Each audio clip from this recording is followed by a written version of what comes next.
الشيطان الرجيم بسم الله الرحمن الرحيم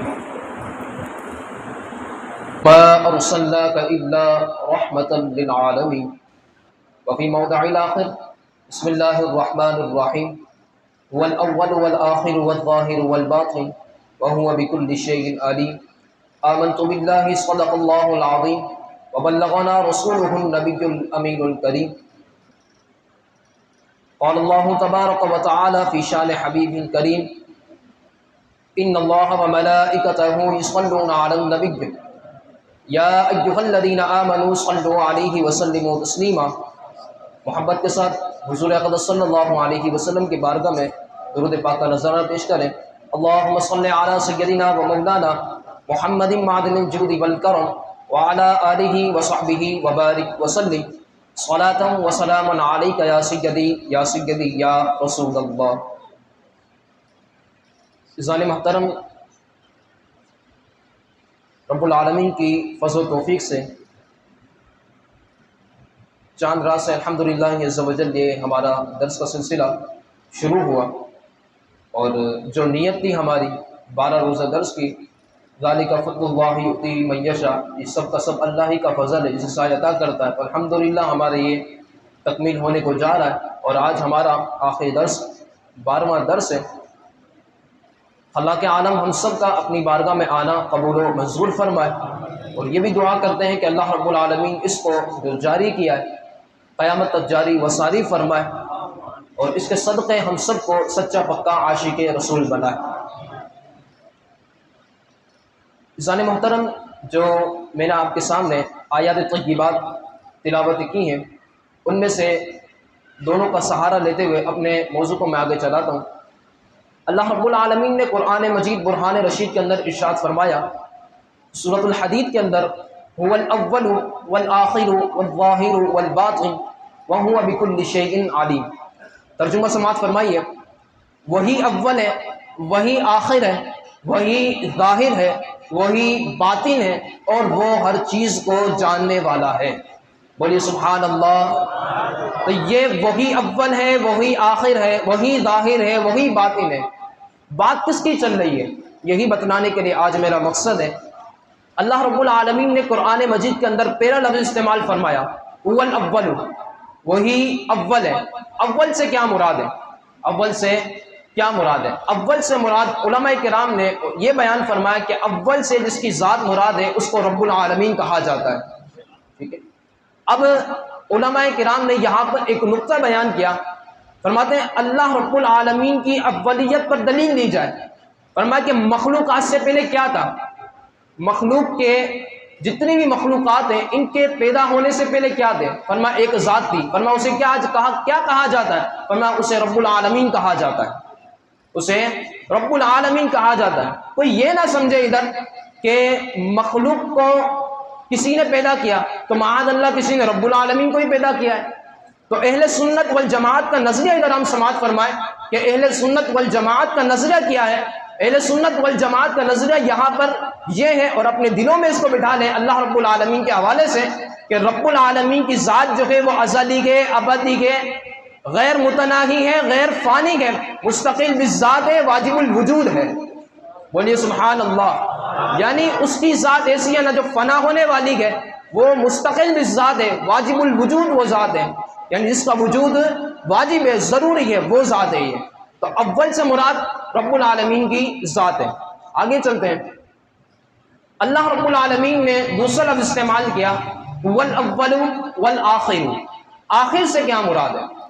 آخر سے مراد یہ بیان کیا گیا کہ جب رب العالمین تمام کائنات کو فنا کر دے گا، یہاں تک کہ جس فرشتے کو حکم ہوگا حضرت اسرائیل علیہ السلام کو کہ آپ سور پھونکیے، تو یہ دنیا جو ہوگی یہ تمام کے تمام فانی ہو جائے گی۔ تو اللہ رب العالمین اس فرشتوں کو ہی موت دے دے گا۔ یہاں تک کہ علماء کرام نے ایک نکتہ بیان کیا، فرماتے ہیں موت کو بھی موت آ جائے گی، پھر اس وقت رب العالمین ارشاد فرمائے گا لمن الملک اليوم، آج کے دن کس کی بادشاہت ہے؟ للہ الواحد القہار، آج جو بادشاہت ہے وہ بادشاہ کا نام اللہ ہے، وہ واحد ہے، وہ قہار ہے۔ تو پتہ چلتا ہے کہ جب رب العالمین تمام کائنات کو فنا کر دے گا تو ایک ہی ذات باقی رہے گی، وہ ذات رب العالمین کی باقی رہے گی۔ تو آخر سے مراد جو ہے وہ رب العالمین کی ذات ہے، بات سمجھ میں آ رہی ہے؟ تو آخر سے مراد جو ذات ہے وہ رب العالمین کی ہے، اول سے مراد بھی رب العالمین کی ذات ہے، آخر سے مراد رب العالمین کی ذات ہے۔ آگے ارشاد فرمایا والاول والآخر والظاہر والباطن، ظاہر سے کیا مراد ہے؟ ظاہر سے مراد اللہ پاک کی قدرت کے جلوے اس کے اندر ظاہر ہے۔ فرمایا وہ کیسے؟ ہم دیکھ لیں قرآن مجید کو، یہ رب العالمین کا کلام ہے۔ جب حضور علیہ السلام پر یہ اتارا گیا تو حضور پر جیسے ہی اتارا گیا تو کفار نے اعتراض کر دیا کہ یار یہ تو کلام البشر ہے، کلام اللہ یہ نہیں ہے، یہ تو انسان کا کلام ہے، یہ تو انسان کا کلام ہے، کلام اللہ نہیں ہے۔ اللہ نے قرآن مجید برہان رشید کے اندر اس کا فیصلہ فرما دیا۔ کیا فیصلہ فرمایا؟ وَإِن كُنتُمْ فِي رَيْبٍ مِّمَّا نَزَّلْنَا عَلَىٰ عَبْدِنَا فَأْتُوا بِسُورَةٍ مِّن مِّثْلِهِ وَادْعُوا شُهَدَاءَكُم مِّن دُونِ اللَّهِ إِن كُنتُمْ صَادِقِينَ۔ فرمایا اللہ رب العالمین نے اگر تم شک میں ہو اس میں یعنی قرآن مجید میں جو ہم نے نازل کیا علی عبدنا اپنے بندے پر، فَأْتُوا بِسُورَةٍ مِّن مِّثْلِهِ، اسی کی صورت ایک مثل جو اسی کی صورت لے کر آ جاؤ، یعنی جو اس کی مثل ہے قرآن مجید، اسی کی مثل ایک صورت تو لا کے دکھا دو۔ اللہ نے قرآن مجید کے اندر ارشاد فرمایا اِنَّا أَعْطَيْنَاكَ الْكَوْثَرَ فَصَلِّ لِرَبِّكَ وَانْحَرْ إِنَّ شَانِئَكَ هُوَ الْأَبْتَرُ۔ یہ چھوٹی آیت ہے، یہ قرآن کریم برہان رشید کی یہ سورت کی 3 چھوٹی آیت مبارکہ ہے۔ فرمایا اسی کو لا کر دکھا دو۔ اگر یہ کلام البشر ہے تو یہ اگر کلام البشر ہے تو اسی کے اللہ کے دکھا دو۔ میرا خیال سے آپ لوگوں کو سمجھ نہیں آ رہی، کیونکہ آپ لوگ کی ماشاءاللہ آپ قفل مدینہ لگا کے بیٹھے ہوئے، قفل مدینہ نہ لگائے، اپنی زبانوں کو تر رکھیں سبحان اللہ سے، بولے سبحان اللہ۔ یہ کفار پر اعتراض کا جواب دیا جا رہا ہے، اللہ رب العالمین نے قرآن مجید کے اندر اس کا فیصلہ فرمایا۔ اچھا آگے کیا ارشاد فرمایا؟ فرمایا وَادْعُوا شُهَدَاءَكُم، بلا لو اپنے مددگاروں کو، من دون اللہ، اللہ کے علاوہ، ان کنتم صادقین، اگر تم سچے ہو، یعنی جتنے بھی مددگار ہیں تمام مددگاروں کو بلا لیا جائے، اگر تم سچے ہو تو لا کر ایک صورت ہی دکھا دو، ایک صورت ہی دکھا دو۔ اچھا پھر ان پر جب اعتراض کیا گیا پھر رب العالمین نے خود نے ارشاد فرمایا۔ کیا ارشاد فرمایا؟ پہلے سپارے کے اندر ارشاد فرمایا فَإِن لَّمْ تَفْعَلُوا، اگر تم نہ کر سکو، وَلَن تَفْعَلُوا، اور ہرگز تم نہ کر سکو گے، ہرگز جب بتا بھی دیا کہ ہرگز تم نہ کر سکو گے تو بتا دیا ادھر کہ ہم دیکھتے ہیں کہ آج کل اضافی بات بھی ادھر ایک لے لیتے ہیں کہ سائنسدان کے بارے میں کہ ہر جانور کے بارے میں وہ چھان بین کرتے ہیں کہ جانور کیا کھاتا ہے، کیا پیتا ہے، کیا نہیں کرتا، وہ فلکیات پہ جائیں یا کدھر بھی جائیں تو ہر چیز کی وہ بتاتے ہیں۔ آج وہ چاند تاروں پر بھی پہنچے ہوئے، لیکن اگر ان سائنسدانوں سے یہ پوچھا جائے کہ حضرت یہ بتا دیں کہ قبر کے حالات کے اندر کیا ہوتا ہے تو بیچارے وہ چپ ہی ہو جائیں گے، کیونکہ ان کو نہیں پتا قبر کے اندر کیا ہوتا ہے۔ یہ تو حضور نے بتایا کہ مر ربک ما دینک ما کنت تقول فی حق ھذا الرجل، 3 سوال ہوتے ہیں قبر کے اندر۔ تو سائنسدان عاجز ہیں، ہم نے کہا پہلے مصطفیٰ تک تو پہنچ جاؤ، پھر حضور تک بھی، جب مصطفیٰ تک تو پہنچ جاؤ پھر خدا تک بھی پہنچ جانا۔ ابھی تو مصطفیٰ تک پہنچے نہیں، خدا تک کیسے پہنچو گے؟ بولو سبحان اللہ۔ ابھی تو ہم یہ مصطفیٰ تک پہنچے نہیں ہیں، قبر کے حالات تک نہیں پہنچے کہ قبر کے اندر ہوتا کیا ہے، قبر کھول کے دیکھ لو کیا ہے مردے کے اندر۔ تو اس وقت یہ نہیں کہہ سکتے فرشتے کہاں سے آ رہے ہیں، پورے بند کر دی گئی ہے، لیکن یہ سارا ماجرا حضور نے بتایا۔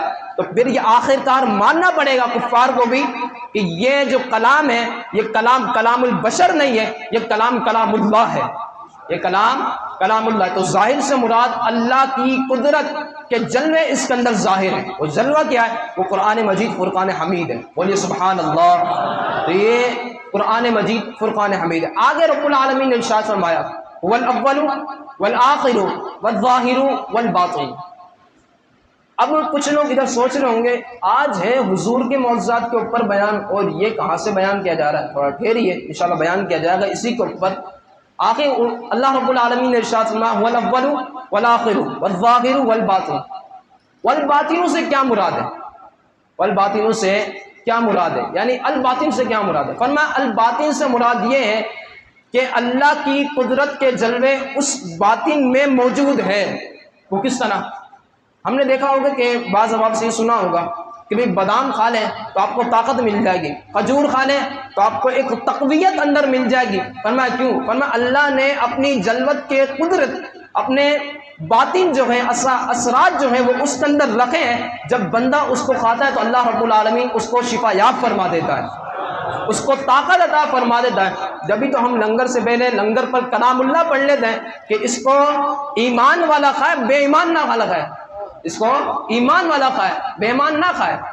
کچھ لوگ اعتراض بھی کرتے ہیں میں تو غوث اعظم کا لنگر نہیں کھاؤں گا. اس پر بھی ہمارے علماء کرام نے ایک بہت اچھا جواب دیا جو مجھے پسند آیا اور انشاءاللہ آپ لوگوں کو بھی پسند آئے گا. کہ کچھ لوگ کہتے ہیں یار یہ غوث اعظم کا نام ہے، میں اس لنگر کو نہیں کھاؤں گا. ہمارے علماء کرام نے جواب دیا. وہ کیا جواب دیتے ہیں؟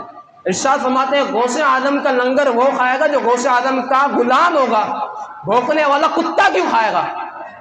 بھوکنے والا کتا کیوں کھائے گا؟ ہم تو الحمدللہ غوث اعظم کے در کے غلام ہیں، تو الحمدللہ ہم تو ان کے لنگر کھاتے ہیں. اور انشاءاللہ بھی جو نیاز لگے گی حضور اقدس صلی اللہ علیہ وسلم تمام اولیاء کرام کے بارے میں لگے گی. تو باطن سے مراد اللہ کی قدرت کے جلوے جو ہے وہ اس کے اندر باطن میں موجود ہے. اس کی مثالیں بھی آپ کے سامنے دے دی گئی. تو هو الاول والآخر والظاہر والباطن سے مراد جو ہے وہ رب العالمین کی ذات ہے. اب شیخ محقق علامہ شیخ عبدالحق محدث دہلوی مدارج النبوہ کے اندر ارشاد فرماتے ہیں، فرمایا میاں آپ نے یہ تو ثابت کر دیا کہ هو الاول والآخر والظاہر والباطن کے اندر یہ چار الفاظ اللہ کی حمد ہے. لیکن میاں یہ بھی سن لیجئے اللہ کی حمد کے ساتھ ساتھ اس میں حضور کی نعت بھی ہے. بولے سبحان اللہ. اب آج اپنے موضوع کی طرف جو ہمارا آج موضوع ہے وہ کیا ہے؟ فرمایا وہ حضور کی اس کے اندر نعت بھی ہے. عرب خود عربی تھے، اہل عرب والے خود عربی تھے، لیکن ان کے لیے یہ ایک بہت مشکل کام تھا کہ ایک کلام لکھا جائے، اس کلام کیا جائے، اس کلام کے اندر حمد بھی ہو جائے، نعت بھی ہو جائے. وہ تمام اس سے عاجز تھے.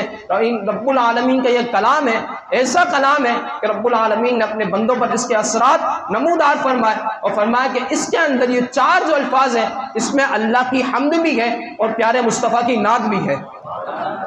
فرمایا کس طرح؟ اب سنیے. اللہ نے ارشاد فرمایا هو الاول والآخر والظاہر والباطن. اول، آخر، ظاہر، باطن. حضور اول ہے.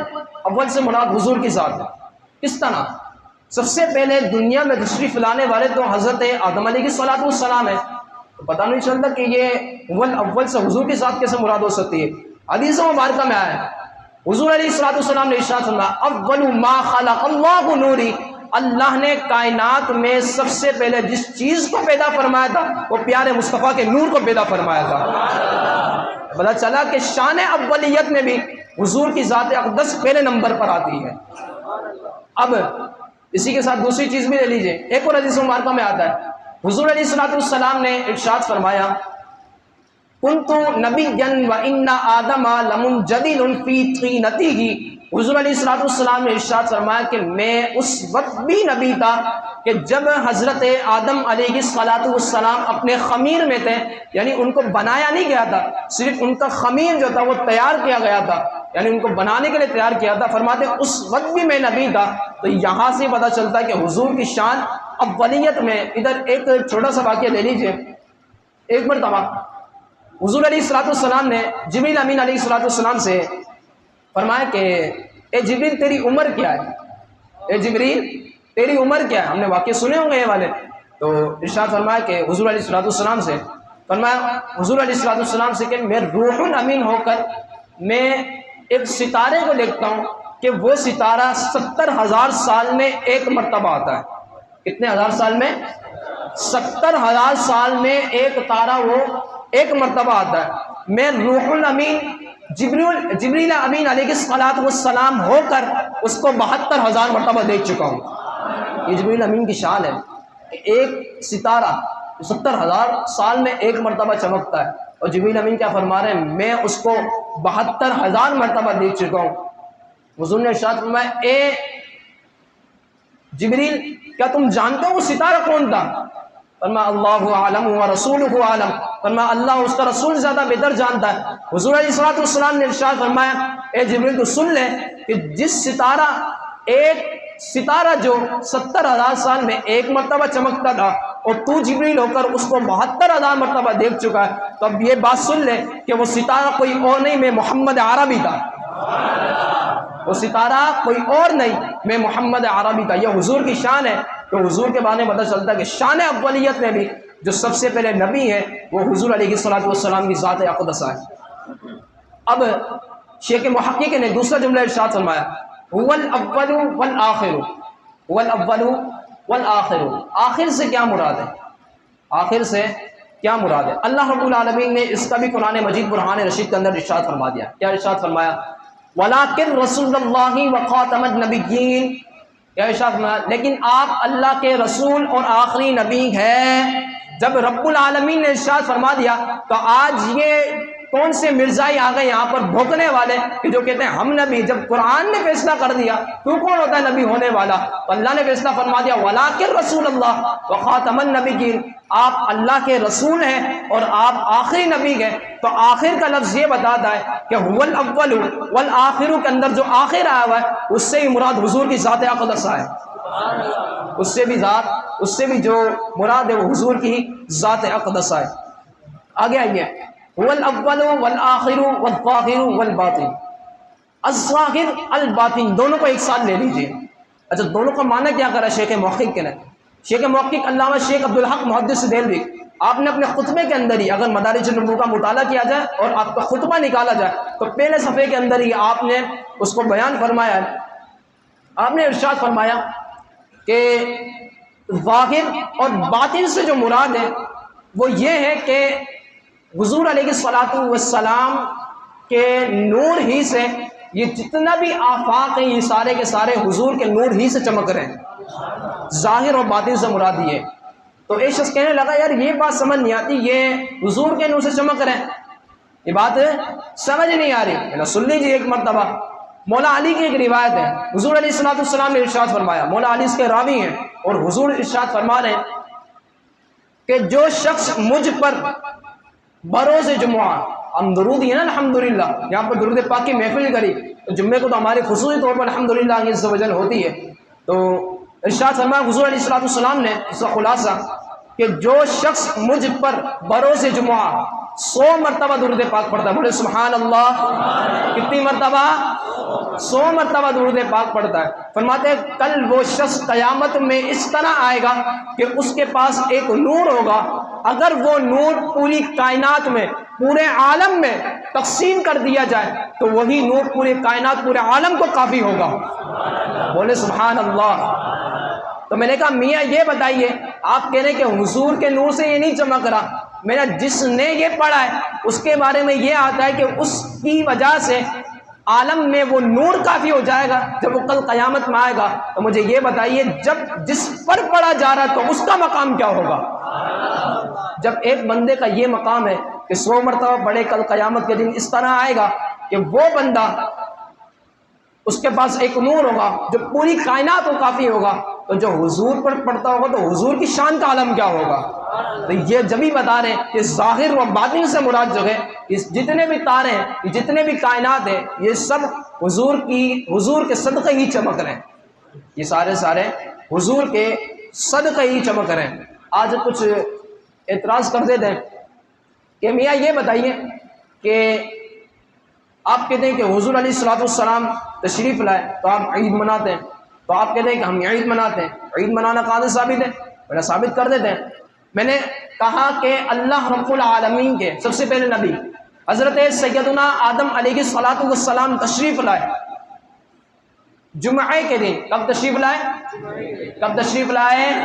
جمعے کے دن تشریف لائے۔ فرمایا اللہ رب العالمین نے حضرت آدم علیہ الصلوۃ والسلام کی نسبت سے اس دن کو، یعنی جو حضرت آدم تشریف لائے تھے، اللہ نے اس کی نسبت سے، حضرت آدم کی نسبت سے فرمایا کہ یہ مسلمانوں کے لیے عید کا دن ہے۔ کیا ارشاد فرمایا؟ یہ مسلمانوں کے لیے عید کا دن ہے۔ اسی کے ساتھ مزید لے لیجئے، فرمایا کہ حضرت آدم علیہ السلام پر جو خمیر تیار ہو رہا تھا، آپ کے اوپر روحوں پھینکی جا رہی تھی، فرمایا وہ عصر تا مغرب کے دوران ہو رہی تھی، عصر تا مغرب کے دوران۔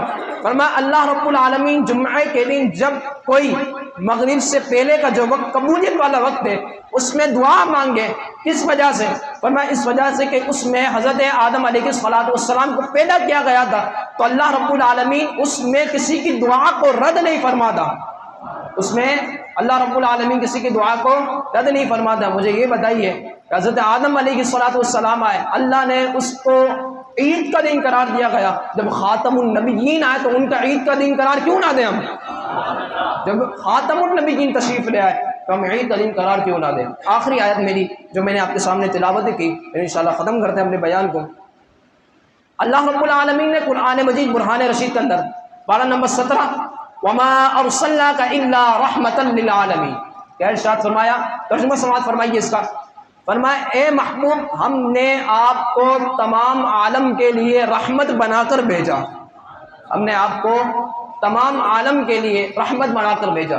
علماء مفسرین کا اگر مطالعہ کیا جائے تو انہوں نے یہ لکھا ہے کہ عالم ایک نہیں ہے، عالم کافی سارے، عالم نباتات بھی ہیں، عالم حیوانات بھی ہیں، عالم انسانیات بھی ہے، عالم جمادات بھی ہے، تو کئی عالم ہیں، عالم اجسام بھی ہے، عالم انسان بھی ہے، کئی عالم بیان کیے گئے۔ فرماتے ہیں کہ جب تمام عالم حضور کے لیے ثابت ہوئے، امام فخر الدین رازی رحمۃ اللہ تعالیٰ نے ایک نکتہ بیان کیا، فرماتے ہیں جب تمام عالم حضور کی ذات کے لیے ثابت ہو گئے کہ حضور تمام عالم کے لیے رحمت بن کر آئے، مجھے لگ رہا ہے آپ لوگ توجہ سے نہیں سن رہے، بولیے سبحان اللہ۔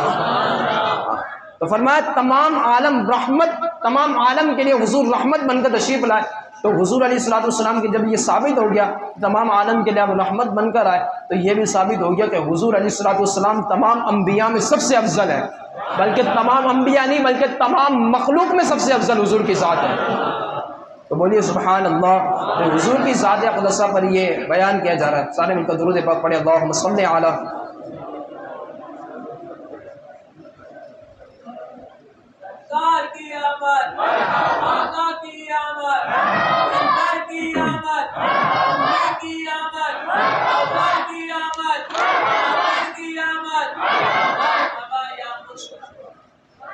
تو اللہ رب العالمین نے قرآن مجید برہان رشید کے اندر ارشاد فرمایا وما ارسلناک الا رحمتا للعالمین، جس کا ایک معنی میں نے امام فخر الدین رازی کا بیان کر دیا۔ اب حضور علیہ السلام کے معجزات اس بارے میں یہ سنیے کہ حضور علیہ السلام تمام عالم کے لیے رحمت بن کر آئے، اب وہ عالم جمادات ہو، عالم نباتات ہو، عالم انسانیات ہو، عالم حیوانیات ہو، چاروں کا تذکرہ سن لیتے ہیں، تمام میں حضور کے معجزات سنتے ہیں، سب کا ایک ایک لیتے ہیں۔ عالم جمادات، بے جان چیز جو ہوتی ہے اس پر بھی حضور کا حکم چلتا ہے، اس پر بھی حضور کا اختیار چلتا ہے۔ وہ کس طرح؟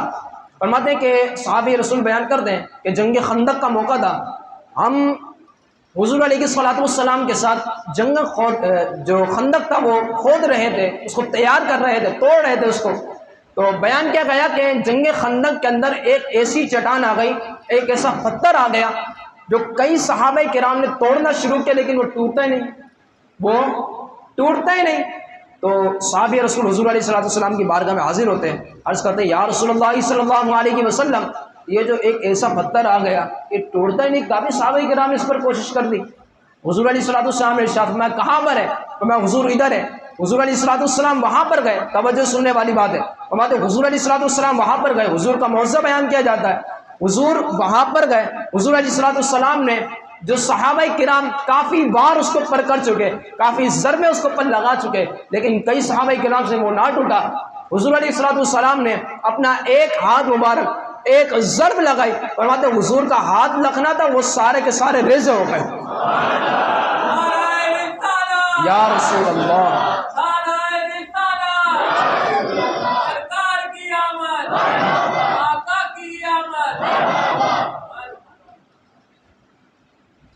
تو بیان فرمایا کہ حضور علیہ السلام کے لیے کہ حضور علیہ الصلوۃ والسلام جب اپنا ایک ہاتھ مارا، ایک ضرب ماری، تو اللہ رب العالمین نے حضور کی برکت سے وہ چٹان جو کئی صحابہ کرام سے نہ ٹوٹی، لیکن حضور علیہ الصلوۃ والسلام کے ایک ہاتھ مبارک لگنے کی برکت سے اس چٹان کا ذرہ ذرہ ہو گیا، وہ ریزہ ریزہ ہو گئی۔ تو پتہ چلا کہ حضور علیہ الصلوۃ والسلام کو اختیار دیا گیا تمام چیزوں پر، وہ جمادات ہی کیوں نہ ہو، یا عالم جمادات ہیں جو بے جان چیزیں بول نہیں سکتی، لیکن حضور کو تمام چیزوں پر اختیار دیا گیا۔ حضور نے ایک ہاتھ مارا، حضور کا یہ معجزہ کہ وہ ذرہ ذرہ ہو گیا۔ اسی طریقے سے عالم نباتات کے بارے میں آئی ہے۔ عالم نباتات کے بارے میں ایک چیز آتی ہے کہ عالم نباتات اور عالم حیوانات، عالم انسانیت، ان تینوں کا ہمیں سننا ہے۔ تو عالم نباتات کے بارے میں آتا ہے کہ ایک اعرابی شخص حضور علیہ الصلوۃ والسلام کی بارگاہ میں حاضر ہوا، بلکہ حضرت عبداللہ بن عمر روایت کرتے ہیں اس کو کہ حضور علیہ الصلوۃ والسلام سفر پر جا رہے تھے، ایک اعرابی شخص آیا اور حضور علیہ الصلوۃ والسلام نے اس کو اسلام کی دعوت دی۔ پتہ چلا سفر پر جا کر بھی اسلام کی دعوت دینا یہ بھی حضور کی سنت ہے، تو یہ بھی حضور کی سنت مبارکہ ہے۔ ہم سفر پر ہوں، کسی پر بھی ہو، نہ تو نماز چھوڑنی ہے، نہ اسلام کی دعوت چھوڑنی ہے۔ کوئی نظر بھی آ جائے تو اسلام کی دعوت اس کو دینی ہے، اگر ہم سمجھتے کہ یہ سمجھ جائے گا۔ تو حضور نے اس کو اسلام کی دعوت دی، تو اس نے اسلام تو قبول کر لیا، لیکن اس نے کہا کہ آپ کی نبوت کی گواہی کون دے گا؟ حضور چاہتے تو حضور دے دیتے، لیکن حضور علیہ الصلوۃ والسلام نے ارشاد فرمایا کہ اے اعرابی، یہ جو سامنے درخت کھڑا ہوا ہے یہ تمہیں بتائے گا آ کے؟ اس نے کہا یہ کیسے بتائے گا؟ فرمایا ابھی بتائے گا۔ حضور علیہ الصلوۃ والسلام نے اشارہ کیا، فرماتے ہیں حضور کا اشارہ کرنا تھا، حضور نے اپنی انگلی سے اشارہ کیا، وہ جو زمین پر لگا ہوا تھا ادھر سے ہی اکھڑا، حضور کی بارگاہ میں حاضر ہوا۔ حضور کی بارگاہ میں حاضر ہو کر نبوت کی پہلے گواہی نہیں دی، پہلے حضور کو سلام کیا، السلام علیکہ یا رسول اللہ۔ نباتات بھی جانتے کہ حضور کی بارگاہ میں حاضر ہونا سب سے پہلے سلام کی حاضری پیش کر دی ہے۔ السلام علیکہ یا رسول اللہ، حضور کی بارگاہ میں حاضر ہوتا ہے، 3 مرتبہ حضور کی نبوت کی گواہی دیتا ہے، اشہد ان لا الہ الا اللہ وحدہ لا شریک لہ واشہد ان سیدنا و مولانا محمدا عبدہ ورسولہ صلی اللہ تعالی علیہ وآلہ وصحبہ وبارک وسلم۔ فرماتے کہ حضور کی 3 مرتبہ گواہی دیتا ہے۔ وہ جو اعرابی تھا وہ دیکھنے لگا حضور کو، حضور کے ہاتھ پر فوراً وہ بیعت ہو گیا اور اسلام اس نے قبول کر لیا۔ فرماتے حضور علیہ الصلوۃ والسلام نے اس درخت کو حکم دیا کہ جاؤ آپ یہاں سے، اس کو حکم دیا کہ جائیں یہاں سے۔ وہ درخت جو آیا تھا وہ خود بخود وہاں پہ چلا گیا، وہ جیسے ہی اکھڑا تھا وہاں پر لگ گیا۔ وہ اعرابی نے دیکھا اور حضور سے عرض کرنے لگا، یا رسول اللہ صلی اللہ علیہ وسلم، مجھے آپ سجدہ کرنے کی اجازت دے دیجیے۔ حضور نے ارشاد فرمایا، اللہ کے سوا کسی کو سجدہ کرنے کی اجازت نہیں ہے، اگر ہوتی تو میں عورتوں کو حکم دیتا کہ وہ اپنے شوہروں کو سجدہ کریں۔ یہ حضور نے ارشاد فرمایا۔ اب جب حضور علیہ الصلوۃ والسلام نے یہ چیز ارشاد فرما دی کہ میں عورتوں کو حکم دیتا کہ اپنے شوہروں کو سجدہ کریں، فرماتے حضور علیہ الصلوۃ والسلام سے عرض کرتے ہیں، یا رسول اللہ صلی اللہ علیہ وسلم، پھر ایک کام کرنے دیجیے، کیا میں آپ کے ہاتھ پاؤں کو چوم لوں؟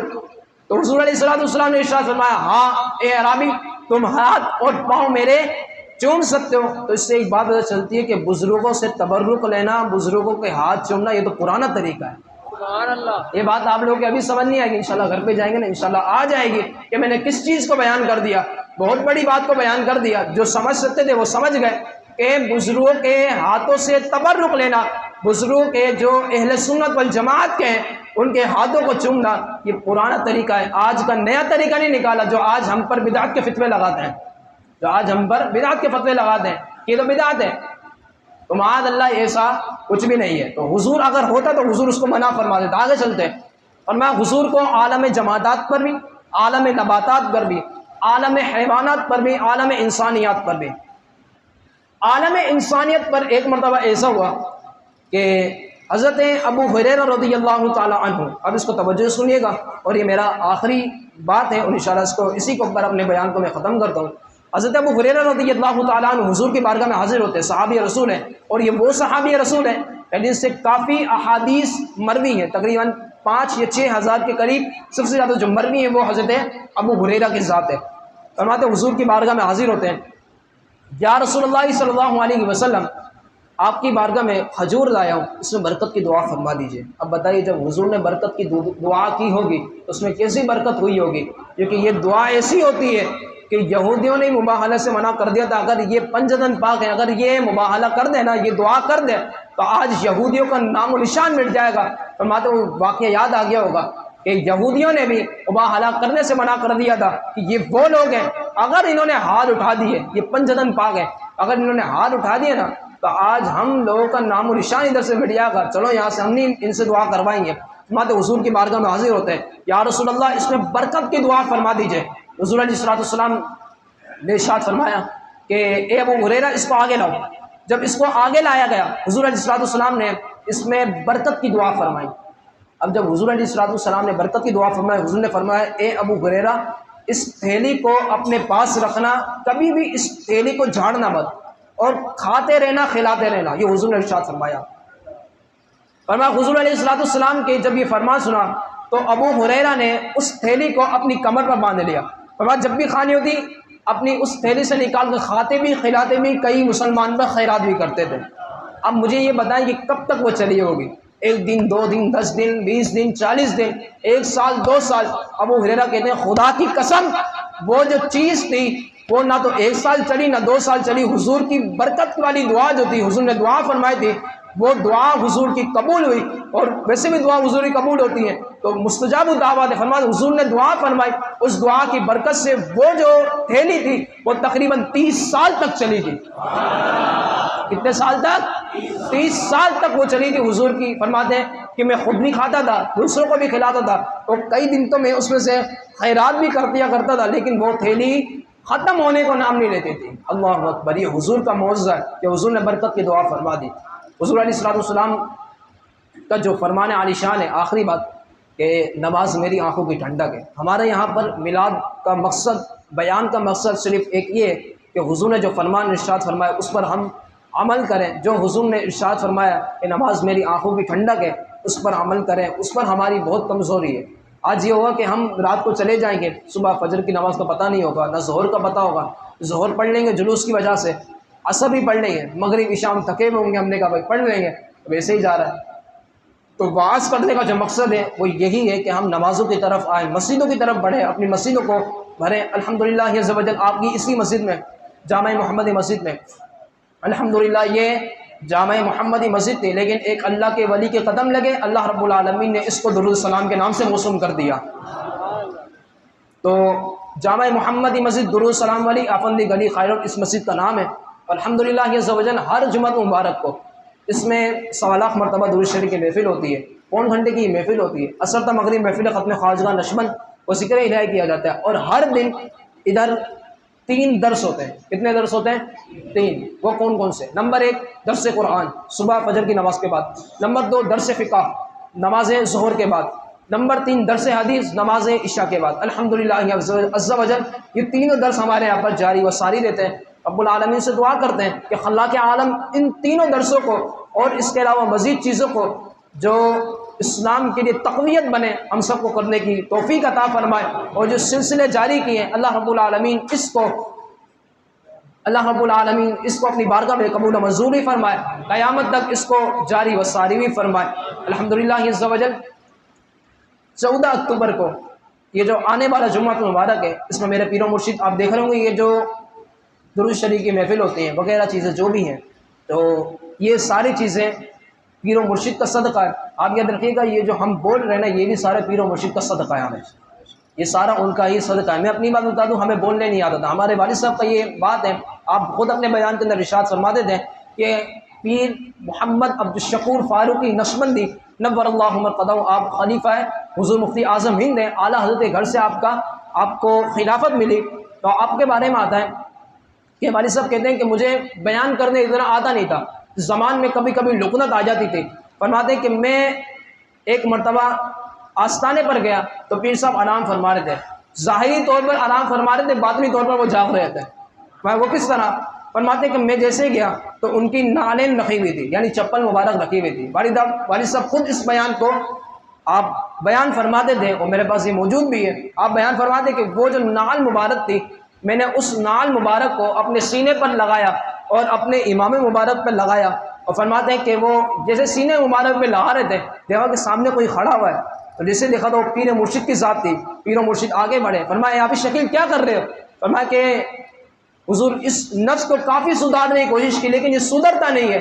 فرمایا ابی شکیل اس کو رکھو۔ فرماتے ہیں والد صاحب نے اس نعل کو رکھا، فرماتے ہیں اپنے سینے سے لگایا، فرماتے ہیں اے ابی شکیل جو 15 سالوں تک حاصل نہیں کر سکا، آج میں نے تمہیں وہ عطا فرما دیا ہے۔ تو آج انہی کا صدقہ ہے یہ ساری چیزیں، درود پاک بھی انہی کے توسل سے چل رہی ہیں، ساری چیزیں انہی کے توسل سے الحمدللہ ان کا ایک دن کا عرس مقدس منایا جا رہا ہے۔ آپ دیکھیں جب ان کا فیض یہاں پر چل رہا ہے تو جب ہم ان کے عرس میں آئیں گے تو کتنی برکتیں ہمیں ملیں گی۔ الحمدللہ ایک جگہ پر نہیں منایا جاتا، رحیم یار خان جائے، ان کا جو ذاتی اور آپ کا خود کا جو تعلق ہے وہ معانسرہ سے، وہاں پر بھی عرس منایا جاتا ہے، اور حیدرآباد میں کافی جگہوں پر ہے۔ الحمدللہ والد صاحب کے طور پر چلے آتے ہوئے 1 سال کا بھی ہم نے آغاز نہیں کیا، والد صاحب کے وصال سے پہلے آپ کا 1 سال پہلے وصال ہو گیا تھا، آپ کا 9واں سالہ عرس مقدس ہے۔ انشاءاللہ ہم نیت کرتے ہیں کہ اس کو بھی قیامت تک جاری و ساری رکھیں گے انشاءاللہ عز و جل۔